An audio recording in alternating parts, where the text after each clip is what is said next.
Hey everyone, this is DW's Darius and welcome back to the fish room. It's been a while since I gave you guys a video on my aquariums, so today I want to give you guys an update. We're going to take a look at all my aquariums, all my fish, and just look at what's been going on. Okay everyone, so we're going to start off looking at my 880 gallon aquarium. This is my largest aquarium. It is a DIY plywood tank. We built this tank almost 2 years ago. In August, this tank will be 2 years old, and it definitely is very awesome. One of my greatest accomplishments in a fish keeping hobby. I don't know which one is greater, this or my backyard pond. You're going to see the pond at the end of the video. Let me know in the comment section below which one you think is better. But yeah, this is the 880 gallon aquarium, doing awesome. Let's first take a look above. We have my aquaponic plants. These plants are growing with their roots in the water. As you can see, some of the roots right there. They're consuming some of the waste that's produced by the fish. It's not to the point where I don't need a filter. Hopefully one day I could get to that point. But it is helping out a little bit, and the plants, not only do they help out with removing waste, they provide oxygen for the room, and also they just look amazing. I love the look of the fern on top of the water. This Boston fern is just amazing. Look how big it is. I bought it and it was just two tiny little leaves, and it's just massive. It's to the point where I have to move some plants around, like my pothos and some of the plants that's kind of small. I'm going to take those out. I'm going to move my Boston ferns to either side of the tank. And then I have more peace lilies over here. The peace lilies are actually being smothered, so I'm going to spread everything out, and then hopefully I could get a trio of peace lilies like that. And look at all the flowers on the peace lilies, so that's just awesome. So yeah, I love the plants up here. When I first envisioned this little island, I didn't expect it to get just this big and this full, so I'm definitely very pleased with that. Like I said, we have the roots in the water, and I believe it just creates a more natural aquascape. As we come underneath the water, you can see we have this giant piece of wood right here. I did not put that there. That wood was always in the back of the tank, and the fish moved it around. Now this piece of wood is like 4 feet long, and it's just a big piece of wood. And these fish, this tells you how big and how strong these fish are. They took it from the back and they put it over in the front. I left it like that because it actually looks pretty cool, but I think pretty soon I will be taking it out. I'm going to cut it up a little bit, and I'm going to put it inside of my 350, just because these guys are big and they prefer just as much swimming space as possible. Behind that we have more wood, and we have some underwater plants. We have Anubias, we have Java fern. Some of the Java fern not really liking it, like the one back there is dying off a little bit. I believe it's because when I do put the lid on, you know, just like over here I have this lid, I have another one for this side, and the lid covers up a little bit and creates a shadow, so maybe I can move that one, because you can see this piece of Java fern is doing well. The Anubia is doing great. And we have more Java fern down here. Eventually my goal is to have this entire wood covered with plants. I love the fact that the fish don't eat it.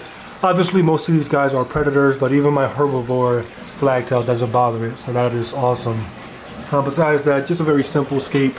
The main highlight is the fish. Let's start off with the biggest fish, my Cyclatomentis, my biggest fish ever. Approximately 2 feet long. I have a B-roll video of just my hand comparison, and this guy is my biggest fish ever. I can't put it any other way. My arowana may have been a little bit longer, but this guy is not only long, he's tall. This guy is about maybe 9 to 10 inches tall, and he's thick, so he's just a monster of a fish. Right next to that we have my Cyclamano, my boldest fish. And just for a size reference, I'm gonna go ahead and stick my hand in the water to try to attract the mono. I fed them already, so she's not rather, because the mono's a female. She's not really that willing to come to me, but you see she's here, and my camera isn't really working with me, but you can see my hand compared to her, the size that is. She's about 16 inches, and my Tomentis is maybe 5 inches bigger than her. But yeah, she's actually not looking too bad. She's not show quality. If you type in Cyclamano, she definitely doesn't look as good as the ones you see on Google, but she doesn't look bad. She has the blues, and not bad. After that, Cycla Orinoco, when it comes to size, this one used to be my most aggressive fish, very nasty attitude, but the fish that it was bullying, mainly this guy back here, he caught up in size and he's able to defend himself, so now this guy is just quiet, and I like that. He's a nice, beautiful fish, and I appreciate him more when he behaves correctly. After that, when it comes to size, I guess my pike cichlid, maybe not, because this guy is pretty skinny, but we're just going to look at him anyway. This is my Crinicichla lenticulata, about 16 inches. And this fish is random when it comes to behavior. At times, this could be my most aggressive fish. It gets moves when it's just ready to fight everybody. Luckily right now, this guy is in a peaceful mood. So he just swims around. He's very inquisitive. Any changes in the tank, anytime I move stuff around, he will notice it. He will investigate, and it's just a very cool fish to watch. After that, I believe the next biggest fish is my flagtail Prochelidus. And where is this fish? Right there in the back, in the shadow. That's a very cool fish. No problems. Very peaceful, while at the same time is able to live with these semi-aggressive fish and not have any problems. So definitely a nice fish for this type of tank. Also a great algae eater. It should come to the front pretty soon. It's not too shy. So nice looking fish. After that, my female jaguar. She has to be a record. This right here is maybe, how big would you say she is? She has to be maybe 16 inches. You see that she has somewhat of a swim bladder disorder. When she was added to the tank, she was attacked, so she got some injuries. But this is a big girl. Oh, look, more aggression from this guy.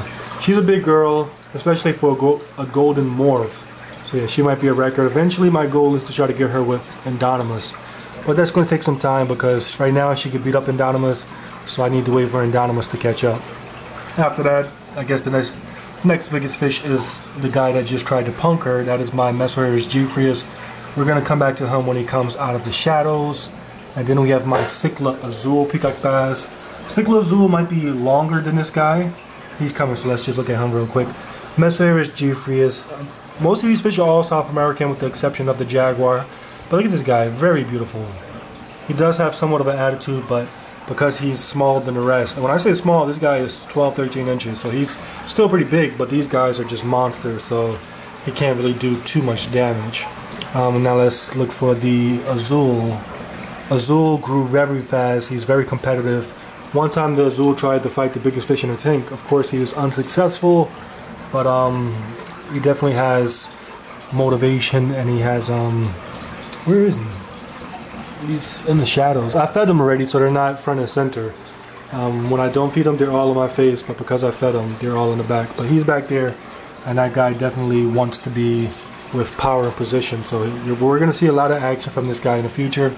And lastly, Cyclamano. This is another bold fish. I can stick my hand in the tank and touch him.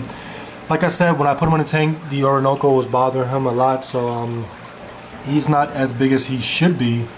But now that the Orinoco backed off, he should start growing again. He definitely has an appetite. So yeah, he should come into the spotlight pretty soon. That's a better look at the flagtail. Oh, here's a better look at the Azul. And right here we have one of two 4-line Pictus catfish. This one right here. The other one is behind that rock. You can see I'm swimming back there. And then finally, we have this guy, Polypterus inoceri. When I could catch this guy, I'm going to get him. I'm going to take him out. He's a fish from Africa. I take him out, take the jaguar out, and then I have a complete South American aquarium. And lastly, in this aquarium, we have my ghost knife. On TikTok, everybody loves the ghost knife. I guess it's just because it's an eyeball fish. But it stays over here. I got to get my phone for a flashlight. Shine it in there, and you can see this guy just chilling in this cave. Comes out every now and then, but for the most part, he stays in there. And it's cool because even though he's a very shy fish, we still get to see him whenever we go over there. So I don't mind him being shy. How could I forget this guy? My Oscar. Oscar, this is the mildest Oscar I've ever had. No aggression problems. Every now and then I do catch him flaring at his reflection, but for the most part this guy just swims around. I say guy, but I actually believe it's a female because it's very small and it's growing very slow. But yeah, a size comparison really quickly. Look at that. He's right against the glass, and look at that. That guy is, and I have big hands. This dude is huge. But yeah, this Oscar is pretty mild, just likes to swim. I guess that's what happens when you put a fish in a big tank. The Oscars might be 9 inches, and he is in a very large aquarium with some very large fish, so all he does is just swim and doesn't create any problems. After that, we have my 350 gallon aquarium, looking awesome. I do want to do a rescape, and that's the reason why eventually I will be taking out that wood, as I told you guys. I'm going to have to cut it up because it's pretty wide, but I'm going to put that in here and change up the scape. Although I do like the wood that's currently in this tank because look at all that algae. I have nice green hair algae, which isn't that easy to grow in an aquarium, so I just want to change it up. I don't know, I just feel the need to switch it up every now and then. When it comes to the fish, everybody doing awesome. These Vieja are really becoming beautiful. They're really starting to stand out. We have Vieja argenteus. We have bifasciatus, my favorite. I have 6 of these guys, and they are absolutely beautiful. I love the fact that they all don't look identical. Of course, they look similar, but they all have unique features. Like some have a little bit more blue, some have a little bit more pink, some have more orange. And it's pretty cool. I believe pretty soon these guys will start to pair up. The males every now and then I catch them showing off. So look at this right now as we speak. Beautiful fish. Pretty soon I will get some pairs. So it's definitely going to be very interesting. We have Vieja berhoderi. I'll probably destroy that name. Vieja maculata, aka the black belt. We have pink fenestratus, a very beautiful fish. All those are Vieja. Besides that, we have a Mayan cichlid back there. We have my look at my starry night cichlid challenging my dovai, female dovai. Parasite, big parasite, the biggest fish in the tank. The oldest fish, not the oldest fish, the Jack Dempsey right there is the oldest fish. Who else? We have my male feste. Calming down. I mentioned that this guy was very aggressive because he was smaller, and now that this guy is close in size to everybody else, he's definitely calmed down with his aggression. So definitely nice to see that. We have my female jaguar dovai hybrid, and then we have some catfish underneath those rocks. I added a bristlenose pleco, and once again, bristlenose plecos are just the best plecos out there. This entire bottom was brown, and like in 2 days he cleaned it all up. He's all over the aquarium. I can see this fish often. I also have a green phantom that I see once a month, and that was the most expensive fish I put into this aquarium, that green phantom pleco. So bristlenose plecos are definitely the best plecos in the hobby. I forgot to mention these bala sharks. I have 5 of these guys. Look at them, always hungry. Pretty soon I want to do something big with these bala sharks. I'm pretty confident that in the next few months I'm going to be creating an Asian themed aquarium, and my bala sharks are going to be the main stars. Probably going to have some barbs, maybe some loaches, but yeah, the bala sharks will be able to live in a more peaceful environment. Right now it's not too bad. Everything is pretty much quiet. Before they were being bullied by the feste, but like I said, as the feste got bigger, he didn't feel the need to prove himself anymore, so it's pretty much peaceful and quiet. I do want to add some more fish when I take out the bala sharks. I think I'm missing some blues. If you look at the color that we see, not really a lot of blues. So I'm trying to stick to Central American cichlids. So I'm going to be looking for some Carpenter cichlids, perhaps Vieja zonatus. Just some more blues, maybe 2 more fish.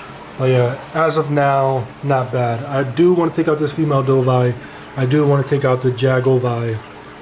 And perhaps still I might take out the feste, just to make it completely Central American, even though with the catfish it won't be completely Central American, but as far as all the fish that we see, and of course the Madagascar cichlid, but the majority of the fish will be from Central America. But I'm starting to like the feste now that he's behaving, so we'll see what I do with him.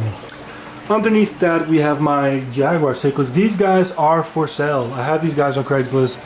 Surprisingly, they've been on Craigslist for 2 weeks, and so far nobody, and that's probably because of the price, which is not a bad price. I'm selling them both for $80, which I believe is a steal. The male himself is worth $80. He's about 12 inches. The female, she's about 6 inches. They are a proven pair. They laid eggs in a rock, and right now you can see the male is taking the eggs. Well, not eggs, they're wigglers now, but he carried the eggs over here, or the wigglers. And down there, this camera doesn't zoom in, but down there there's a pile of wigglers, and this is the 5th time that they've spawned. Unfortunately, they don't really understand how to be successful. They're eating the babies, but they're a gorgeous pair. But pretty soon I will be rehoming them, mainly because these guys just are not as defensive, or just they don't show that personality that I would like, especially the male. The female, she's not bad. The male is just too shy. The way you fix that is by putting the male in the community for a little while, but I'm not willing to do that because in this community he would just destroy, and in this aquarium he would be destroyed. So you definitely got to be willing to take some risks to get that personality out of him, and I'm just not willing to take those risks. So pretty soon I'm going to be rehoming these guys, and that's going to give me some space for my bala sharks. I don't want to put my bala sharks down here because, one, I like to keep this tank without a hood, and bala sharks like to jump. A little while ago, one of my smaller ones jumped out, landed behind the tank, and it was struggling because I had to climb up in there and get them out of there. So I'm not going to put the bala sharks in here. Instead, I might move Indonimus back down here since he's not too big, and put the bala sharks in the 210. But yeah, eventually these guys will go. To the left we have my 40 breeder, and I just have some babies from the jaguars. This is, I think, their first spawn, and there are about maybe 12 of them, and they're about maybe an inch. They grow nicely. They're just pretty timid. You can see one right here in the corner, some back there. I plan on selling these, but you know, when you grow them out like this, you always find one that outdoes the rest, so who knows if I end up picking one to just be my pet. After that, we could come over here, and we have my African cichlids, and I'm going to be honest, they're not doing too great. If you look at my biggest fish in a tank, well, my biggest Indonimus cichlid, this guy right here, my ACI, his lips are swollen, and I'm not really sure what caused that, but he has swollen lips. So yeah, that's definitely an issue. I don't know, like I said, I don't know what caused that, but definitely got to figure out what to do with that. I want to do a rescape because the scape is getting a little bit, I don't know, it's just not sticking out as much as I would like. But yeah, everybody else doing alright. I know you guys not in, most of my audience is not into African cichlids, so I'm not going to spend too much time on this tank, especially because this is becoming a very long video. But just look at all the babies in the background. These guys are just thriving. We have yellow labs, we have Kenai hybrids, we have, I don't know what those brown ones are, but a nice younger generation coming up. Yeah, those are the Indonimus cichlids. Like I said, most of my audience doesn't like these guys, but for me, these are the fish that got me into the hobby. And they definitely are entertaining fish. Okay, so this right here is my 210 gallon aquarium. This tank is not in the fish room, obviously. And we have Indonimus in this tank. And as I mentioned earlier, I might be taking this guy downstairs. Just because this guy goes through different phases. He loves the aquarium, he loves the space. However, this is like my most seen aquarium, and sometimes he has moods where he just wants to stay hiding. Like last month, he spent the entire month back there and you just barely see him. We still were entertained because this little girl right here likes to come in the front and show off, but for a month this guy was in the shadows. He's back out now and back to his normal self. Not really as colored up as normal, but he has that same interaction. But I'm going to take him downstairs into the fish room once that 125 is cleared up. And I'm going to bring my Bala sharks up here, and I'm going to turn this into an Asian themed aquarium. I'm going to keep the scape. I believe that the scape still fits pretty well with Asian themed fish, especially with this little Buddha head in there. But yeah, that is Indonimus. He's doing pretty awesome. He just came out, like I said, that different mood, and that's normal with this guy. Every now and then he gets in a mood where he just doesn't want to be seen too much, so he hides a lot. But now he's back out and he's like back to claiming his territory. He's starting to slow down with his growth. He's about 10 inches. So yeah, that's this guy, and he has this little female convict. So he'll be going back into the 125 eventually, and she's going to be going somewhere else. I'm not going to put her back with him. I might put her in my 350 or something. I still have to figure out. And then you see all these roots. I'm trying to make up here kind of like my 880. We have a nice Boston fern. This thing started off really small, and it's already pretty impressive. And I believe, no doubt, it's going to get as big as the ones downstairs. So that means it's going to cover up this whole left side. Maybe I'll put one over here on the right side. But yeah, that is the 210 gallon aquarium, soon to be my Asian themed aquarium. Okay, so these right here are my two no-tech aquariums. They're doing pretty well. I think it's pretty obvious that I didn't do any maintenance in a while. You can see the water level on these aquariums are pretty low. I haven't done a water change in about maybe 2 months, and I haven't topped off in about a month. Not intentionally, I just been very busy, but I'm going to take care of it either today or tomorrow. But it's not really harming the fish. When I do check the parameters, everything is still intact, and that's because plants are amazing. If you're an aquarist and you're not into plants, you're missing out. But these two tanks are doing well. I have a group of cherry barbs right here. Started with 4, now I have 6 because these guys reproduce like crazy. This right here is my mother gourami. This is a paradise gourami. She's the mom of all these guys in this aquarium. I have about 15 of them in this tank. But yeah, the tanks are looking pretty sloppy. We have plants kind of everywhere. Some plants need to be trimmed. My Amazon swords, they spawned. I think Amazon swords really like being in different temperatures. Like in this room, there's a wide fluctuation of temperatures. In the winter, we have temperatures in the 60s. In the summer, we have hot temperatures. And that triggers the Amazon swords to spawn. So they send out these runners. And you have this one right here. Another one right there. And it's just so many Amazon swords. There's a run. This right here is from a runner. Look how big this is. I don't know how well you can see it, but this is pretty much a plant that you would buy at a store. and is connected by the runner to the mother plant. So definitely a lot of potential for just if you like into selling plants or anything like that. I'm definitely tempted to just go bigger. These 220-gallon aquariums are great.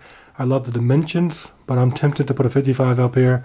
I have an empty 55 in the basement. I have an empty 75-gallon, and you know, bigger tanks can hold bigger fish. So that temptation is there. But I'm just going to work with this right now because honestly, I don't really have a lot of time on my hands at the moment. But yeah, definitely enjoy these tanks. These cherry barbs, they are very interactive. The Paradise Gourami are even more interactive. I am going to have to take these guys out because the males are getting to the point where they are very territorial. The only reason why they're able to survive so long is because we have that jungle. Absolute jungle. Look how thick it is. Very dense, full of jungle vile. So if there is any aggression, they could easily get away from each other. But by the end of summer, I definitely want to only have one Paradise Gourami and then a group of schooling fish just like I have in here. So I'm probably going to rehome the mother, and I'm going to keep one male and one female from the offspring. I'm going to have the male in this aquarium, the female in this aquarium. The female is going to be with the cherry barbs. The male is going to be with some schooling fish that can handle these temperatures, probably white cloud minnows or something like that. And yeah, that is these aquariums.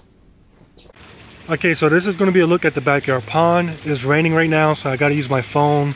My phone doesn't have the same quality. The audio sounds pretty terrible, but you guys can get an idea of what's going on back here. This is actually my favorite time to view the pond during the spring because it's just such a dramatic change compared to how the pond used to look in the winter. In the winter, everything was dull, quiet, empty, and now the plants are popping out everywhere, and it's just life. You get that life feeling when you look at the pond during the spring. So we have the water iris just grew up like crazy. That's looking nice. We have the cattails growing in. These guys are going to be taller than me pretty soon. Right now, they're about 3 to 4 feet tall. They're going to go to about 8 feet tall, so that's pretty cool. We have Creeping Jenny. This is my bog, if you're seeing this for the first time. It's a smaller pond, and I get water. It's not working right now because it's cloudy, but with sunshine, we have water pumped up with my solar pump into here, and it spills out over there. So yeah, this has pond water, and these plants are feeding off of pond water, and that's why they get so big. But yeah, we have Creeping Jenny all coming out here. So pretty soon, this is going to be all green with Creeping Jenny, and it's just a masterpiece. Slowly but surely. When I started off the pond, it looked terrible. I do have videos of the pond when it first started, but year by year, because you're working with nature, it just gets better and better. Some of the things I do intentionally, some of the things just come on their own because of nature, and that's why I really love this pond. I added this plant last year. I forgot the name of it. I'll put the name on the screen, but I added this last year because I wanted to soften up the look of the rocks. So many rocks, it's kind of like unnatural to have just rocks with no greenery. So I wanted to add as much plants as I could in between, make it look more natural. So I added this a little clump last year, and now we have all of this. I like how it's starting to spill over. I added this right here, a small little piece of thyme. This is thyme, the herb, and if you smell it, this thing, it smells amazing. And look how much it grew in. They're growing really nicely. I have some over there, not really doing too great. And then I have another patch of this right here. And the goal is just to have a nice amount of greenery all inside the waterfall. I think it looks really natural. All of these came on their own. These are natural. I didn't add those. Same thing with these in here. Those came on their own. And you have hens and chicks over there. Doing good, surprisingly, because there's no dirt or anything like that. They're just living in gravel. And we have this. I forgot the name of this. I think it's some golden iris or something like that. But I planted that in the waterfall, and it's doing nicely.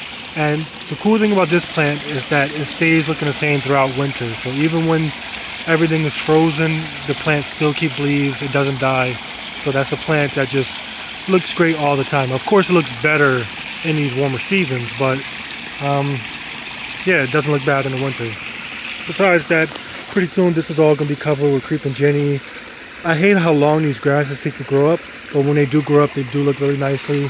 We have a fern back there. We have some hostas. I want to get some more ferns in here because ferns are one of my favorite plants. But yeah, that's the highlight of the spring, the plants. Besides that, the fish, right now they're just chilling. Water crystal clear, so you can see everybody in there. I have about maybe 10 koi. I do have some babies that spawned like the year before last. I had them in the fish tank. I do have a video on that as well. I have them in the fish tank, and one of them ate all the other ones, and he's in here. He's all black, but they change colors constantly, so he's probably going to change colors by the time he reaches adulthood. But yeah, these koi, they're doing awesome. They might not eat. If they were hungry, they would be up here. Let me see if they eat.